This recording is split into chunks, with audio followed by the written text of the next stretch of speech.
जहां से आपके शिक्षक हैं प्रमोद मिश्रा जी और हमारे प्रिय भतीजे हमेशा अनुशासन में रहे और सब्जेक्ट जो पढ़ाते हैं उसका बहुत ही अच्छा ज्ञान है। ये मेरा अनुभव बोल रहा है। और आप सबको बता दें, यहाँ पे चाहे जितना बड़ा स्कूल है, चाहे वो जयपुरिया हो, आपका अजमानी है, नव भारत है, जितने अपने यहाँ के स्कूल हैं, ये सब एक बैनर के नीचे हैं। एक उसका स्ववित्त पोषित विद्यालय प्रबंधक संघ है, जिसका संचालन मैं स्वयं कर रहा हूं। और ये आप सभी का प्यार है, स्नेह है कि हर विद्यालय में लगभग कार्यक्रमों में हमारा जाना होता है और मैं देखता हूं कि शिक्षक कैसे पढ़ा रहे हैं। ये मिश्रा कोचिंग सेंटर कितना साल हो गया? 18 साल से संचालित हो रहा है। और यहाँ जो प्रमोद जी शिक्षा देते हैं, मैथ इनका सब्जेक्ट है, साइंस सब्जेक्ट है, और दोनों सब्जेक्ट में कितनी इनकी सराहना की जाए वो कम है। जो बच्चे यहां से निकल करके जाते हैं, एक इतिहास रचते हैं वो बच्चे। तो ये कोई राजनीतिक मंच नहीं है। आप सबसे हम इतना निवेदन करेंगे कि आप सभी अपने जीवन में एक चीज को उतारे कि आप अपने माता और पिता और गुरु सर्वोपरि कौन है? गुरु। और आप देवताओं की पूजा करते हो, आप अपने माता पिता की पूजा करिए। पूजा का मतलब ये नहीं, पूजा का मतलब ये है आप संस्कारित बनिए, आप अपने माता पिता का कहना मानिए। कहीं वो बीमार है, कुछ है, तो उनका सहयोग करिए। निश्चित रूप से बच्चे ये कहने लगते होंगे कि हम क्या लड़की ही ये काम करें? ऐसा नहीं होता है। यदि मम्मी बर्तन साफ कर रही हैं तो निश्चित रूप से बर्तन सही स्थान पे लगाने का काम आप कर सकते हैं। ये भी आपके जीवन शैली में होना चाहिए। मम्मी बीमार है, उनको दवा देने का काम आपका है।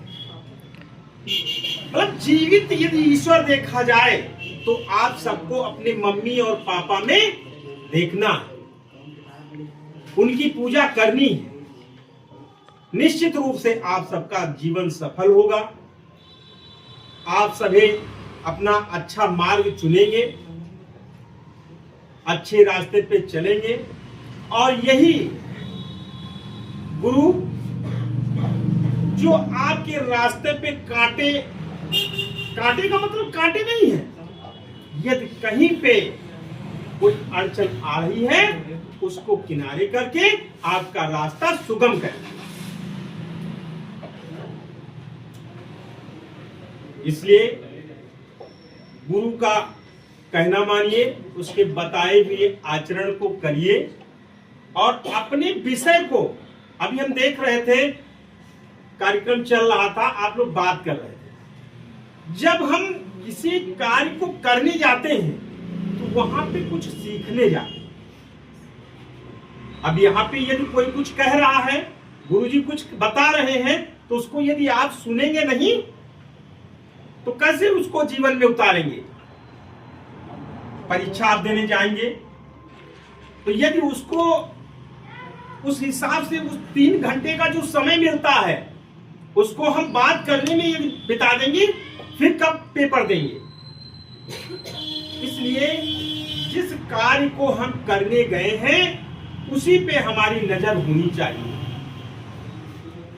आपस में बातचीत नहीं होनी चाहिए।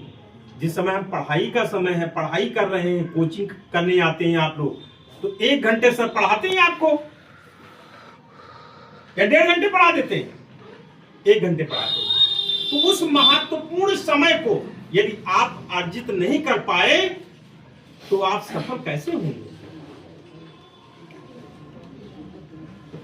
तो हमारा बस इतना ही कहना है, आप अपने जीवन को सफल बनाएं, अच्छी पढ़ाई करें, जिस विषय को पढ़ें।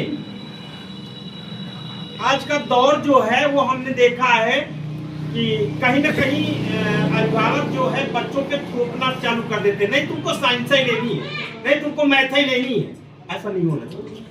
यदि हमको किसी और क्षेत्र में रुचि है, उस क्षेत्र में भी बच्चे को आगे बढ़ना चाहिए। बहुत बच्चे खेलने में माहिर होते हैं भाई, क्रिकेट है, हॉकी है, अनेक प्रकार के खेल हैं जिसमें वो रुचि रखते हैं, तो उस क्षेत्र में भी आप जा सकते हो। लेकिन इंटर, हाई स्कूल, इंटर को जरूर आपको अच्छे नंबर से निकालना है, एक अच्छा स्थान प्राप्त करना है, तभी आप कहीं भी किसी क्षेत्र में आगे जा सकते हो। मेरी बहुत बहुत शुभकामनाएं। आप सभी अपने जीवन को सफल बनाएं, आगे बढ़ें, और आपके गुरुजी प्रमोद भैया का आशीर्वाद आप सबको निरंतर मिलता रहे। और आप ही नहीं, आप जिस भी विद्यालय से हो, वहां पे हमारे बताए हुए कार्य को आपको करना है। आप निश्चित रूप से अपने विद्यालय में यदि व्यक्ति अच्छा है तो उसकी अच्छाई कहना, उसका प्रचार प्रसार करना कोई गलत बात नहीं है। ये आप कहिए अपने कॉलेज में कि नहीं हमारे सर प्रमोद सर बहुत अच्छा पढ़ा रहे हैं, मिश्रा कोचिंग में मैथ बहुत अच्छी पढ़ाई जा रही है, साइंस बहुत अच्छी पढ़ाई जा रही है। इसी के साथ में बहुत बहुत बधाई, आप सबका जो है बहुत बहुत शुभकामनाएं। आप सभी आगे बढ़ो। धन्यवाद। जय हिंद, जय भारत।